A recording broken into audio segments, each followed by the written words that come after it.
pasar, me retrasó la lluvia.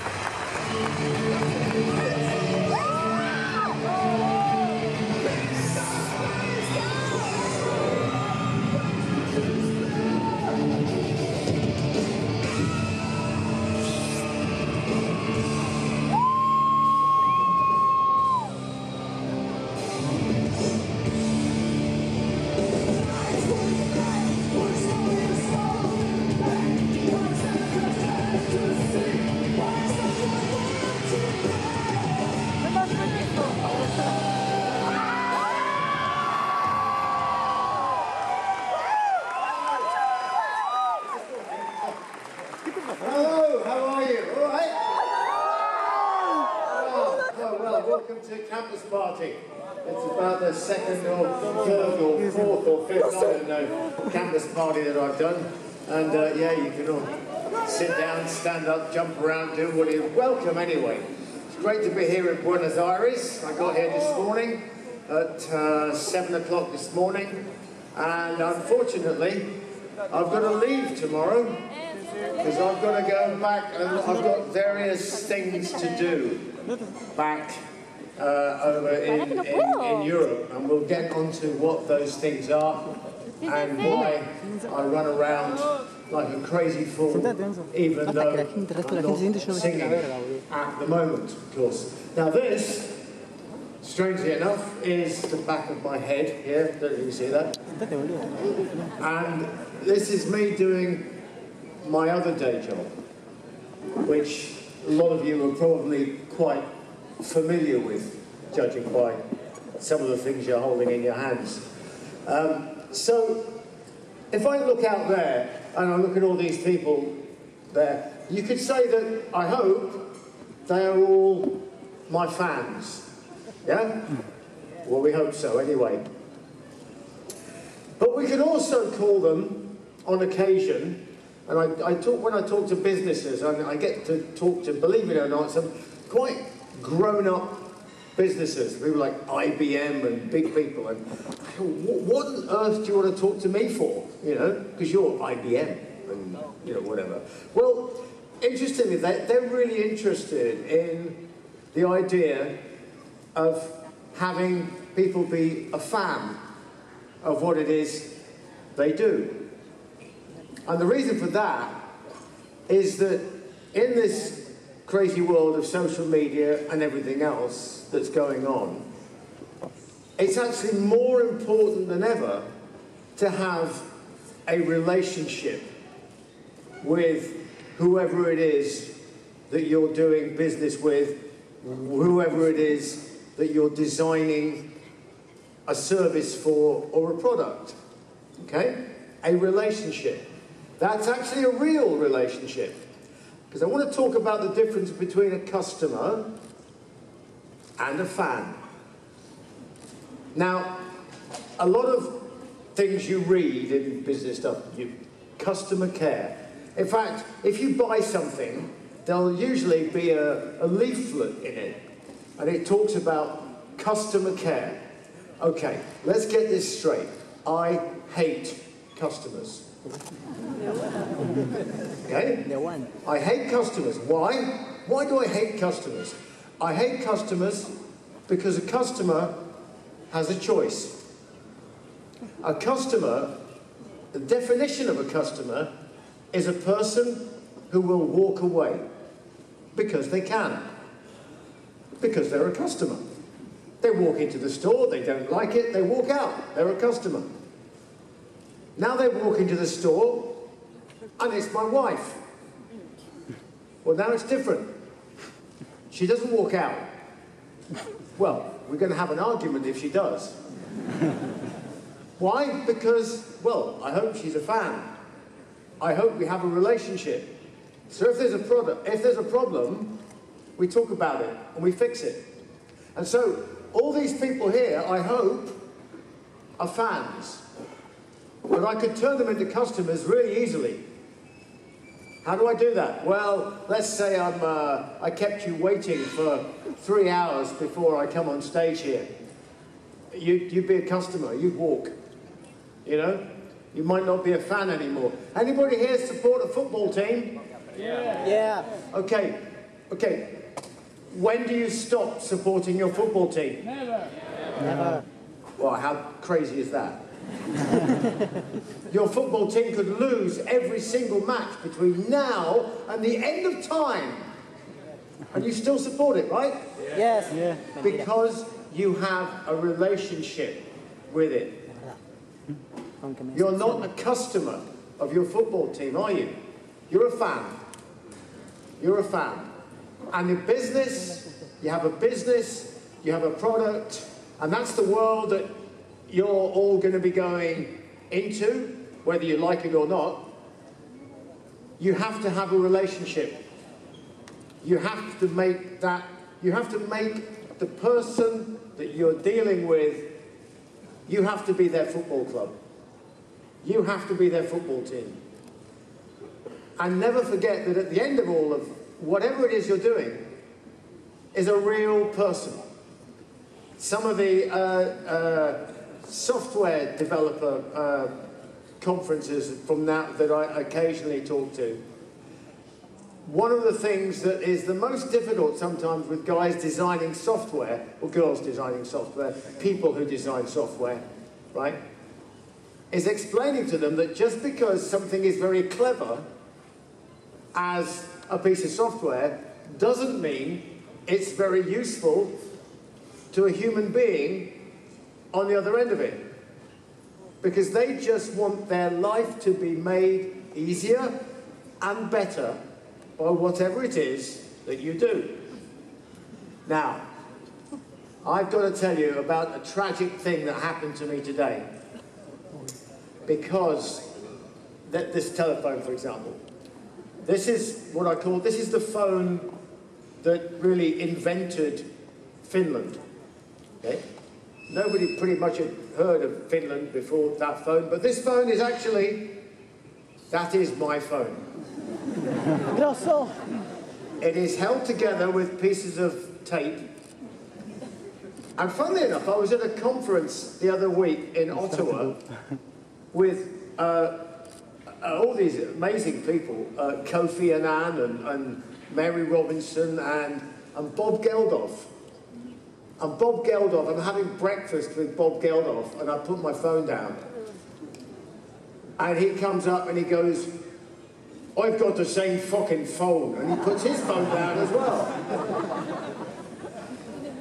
So there's something about two grumpy old men on our grumpy old phones. And I'm really grumpy because this does not work in Argentina. The only other place it doesn't work is South Korea, you know.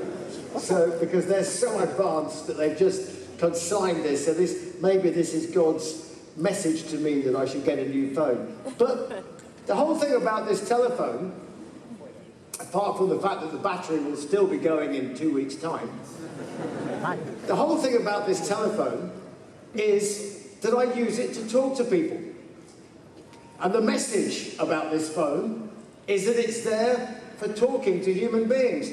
One of the biggest issues that managers and people in business have now is trying to manage email, or trying to manage people that will not talk. There's a generation of people who have grown up with the idea that going on Snapchat or WhatsApp or email constitutes actually doing something. It doesn't. Following it up with a real phone call, with a real personality, saying, okay, what are we going to do on Monday? Really, actually doing it, that constitutes actually doing something. So, if you can please, as highly advanced, very technocratic people, if you can please get into the habit of forgetting about your technology and picking up the telephone every now and again and actually having a face-to-face meeting, which is why you're here. And you're not watching me on Skype. Right? There's a reason for that. And there's a reason why people turn up to Iron Maiden concerts and don't watch them just on YouTube. Right? Got it? Right. This fella. I want to talk a little bit about creativity as well, not just talking about business creativity, creativity in general. And it's a difficult thing to talk about.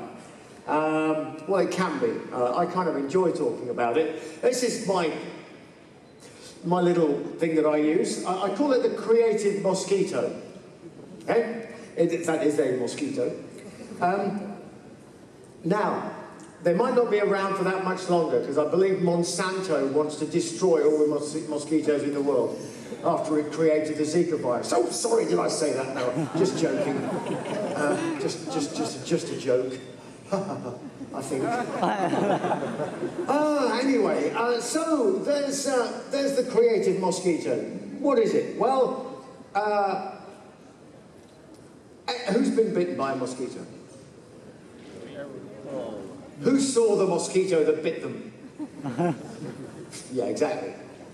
So you wake up, and ever been camping? Well, you'll be camping here, some of you, a lot of you, right? You know. So you put the light out, and in the tent, all you can hear is.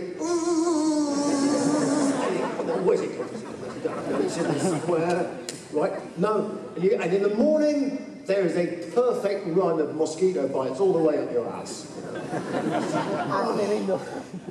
That is the creative mosquito. Because ideas are like mosquitoes.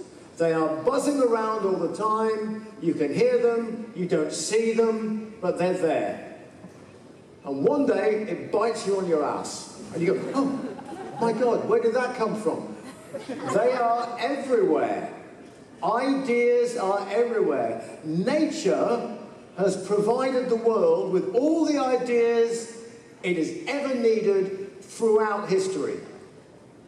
Just like nature has provided us with all the drugs we need to cure just about everything.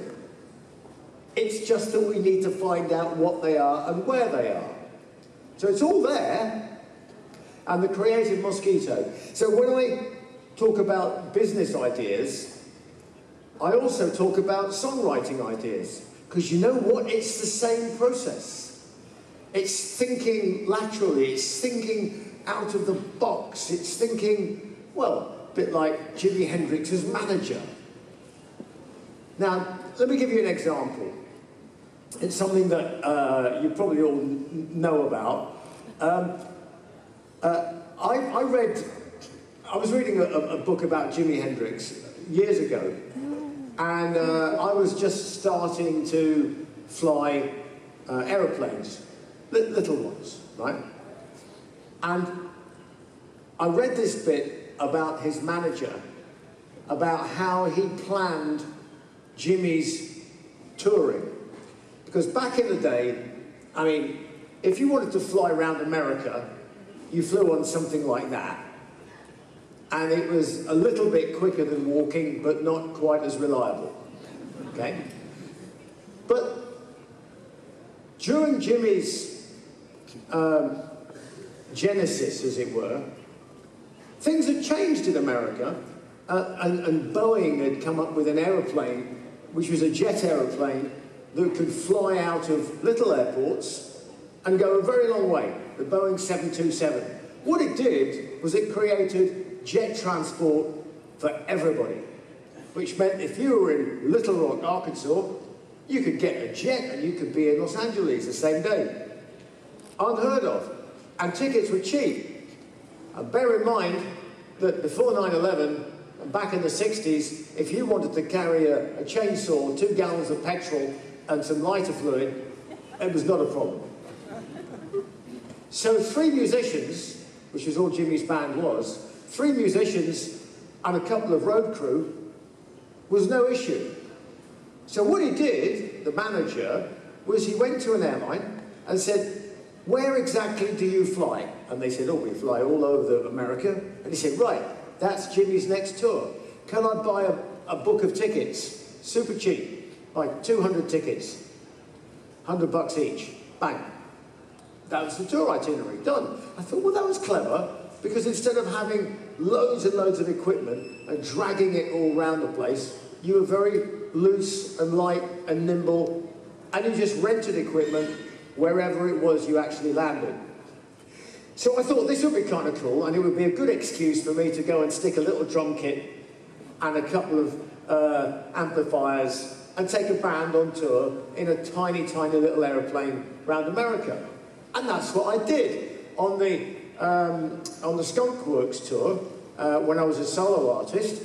We actually did it around America. It was enormous fun. It was fantastic. And then this happened. Okay? Now,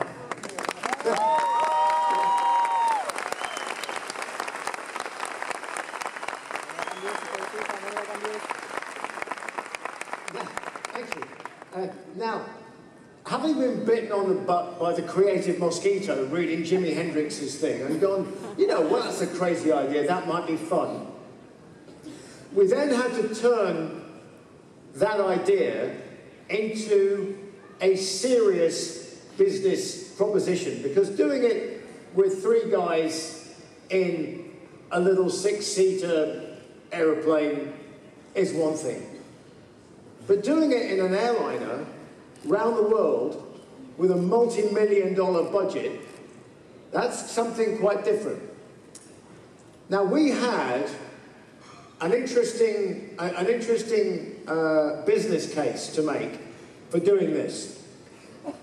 Because our problem with Iron Maiden, when I rejoined it, was we had lots and lots of places in the world that wanted us to go and see them.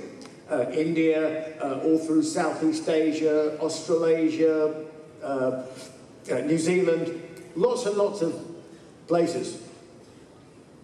But the accountants, right? Accountants, by the way, have you ever met any accountants? Okay, the accountants are the land of no. Okay? It's an accountant's job to say no. You say, I've got this great idea, no. Well, it's a really it'll never work. No. It'll lose money. No. It's too different. It's too difficult, right? And that's the world of accountants. So we said, well, we'd like to go and tour Australia and all these places, and oh, no. You lose so much money. Why? Well, because if you take the equipment by air, it costs so much money, you lose all your money. But then if you take it by boat, it takes so long that you have to pay the road crew to sit on their backsides, and you lose all your money. Oh, and it's just too much trouble. Forget it. So I suggested, why don't we get an airliner? And he went, hey, you crazy? I said, well, actually, bear in mind, at this point, I'm flying as a captain for an airline, as a job. And it just so happens that in the wonderful world of airlines for hire, contract hire airlines, they're very busy in the summer. So the prices are double for hiring this airplane in the summer because demand is very high. In the winter, demand falls off a cliff. Loads of airplanes all sitting on the ground. If you want to know how much it costs to park that airline for 1 month, that airplane for 1 month, it's around about $500,000 a month to sit on its butt and do nothing. So if you have an airline that has 10 of those, it's costing you $5 million a month that you're losing in the winter if you don't fly it somewhere, somehow. Even if you lose less money, it's got to be better than losing $500,000 a month. So the rates are very low. And in particular, when we wanted to go and tour around the world, we were touring in the southern hemisphere, which is, of course, the winter for the north, which works just great because the price for that in the winter is very low. So straight away, you go to the accountant saying, ha ha ha, you see? I have thought about this, you know. And then he says, yes, but, you know, what about the routing? I said, no, actually, you can route the whole trip logically. So you don't bounce around like some guy with a blindfold going, I think we're going here, and then we're going here, and then we go here, and, you know. We just join it sensibly. And we can run the kind of schedule that we would run in Europe, but we could do it globally. Anyway, we did it. And we actually did it 3 times. Well, 4 if we include that one. We did it 3 times, and obviously we didn't just do it entirely for fun the other 2 times. We did it because it made economic sense. We did it because it made money, but it had other benefits. Talk about turning people into fans. The best way is to turn up. The best way is to be there and go and see them, but it has unexpected benefits. That was probably the most photographed aircraft in the world when we did it the first time. And of course, it was CNN, it was ABC, Fox News, I mean, it was like the President of the USA was turning up every time he landed. It was amazing. Oh, yeah, well. Yeah, I know, it looks a bit like Donald Trump, but it's not really.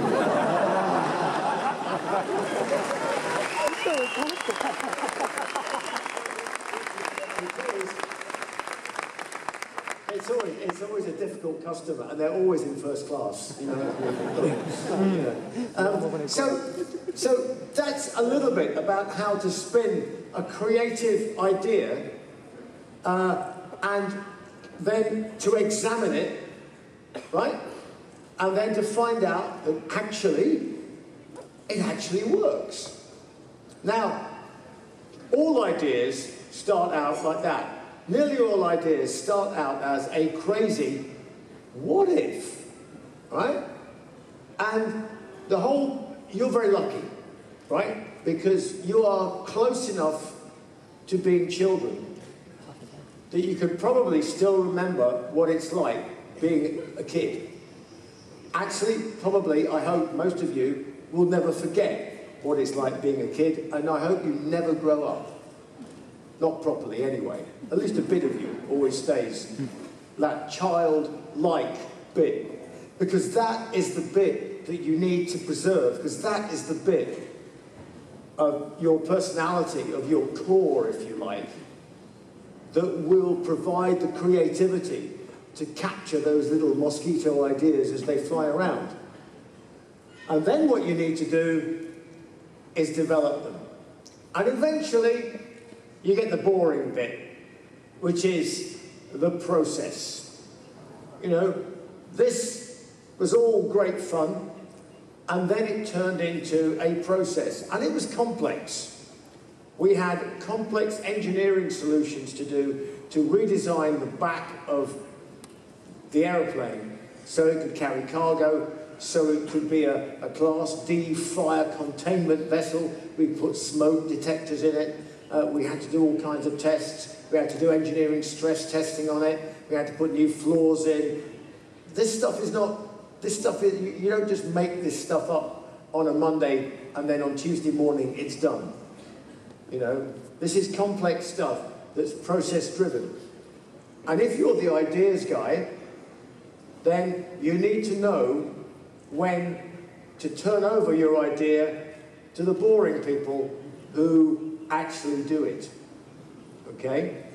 And that's equally important. But you still need to make sure that you preserve the vision, that you can keep the vision. So I'm more of an ideas guy than I am a process guy. I know that. So when I'm doing something with a business, I need to know that I have people who can do the process part of it, because frankly, I'm not much good at it. I don't have that kind of mentality. I probably could do it, but I wouldn't be very good at it. It would be a waste of time. Which brings me to the business that I've got. which is very process orientated. Cardiff Aviation. Well, how did that start? Well, it started when the airline that I flew for, which we did the Iron Maiden tour with,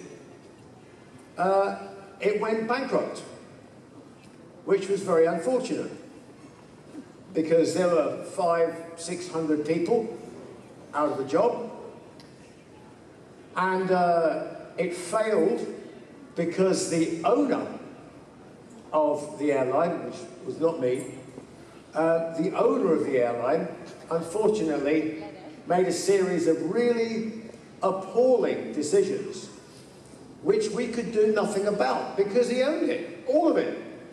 And it was his plaything.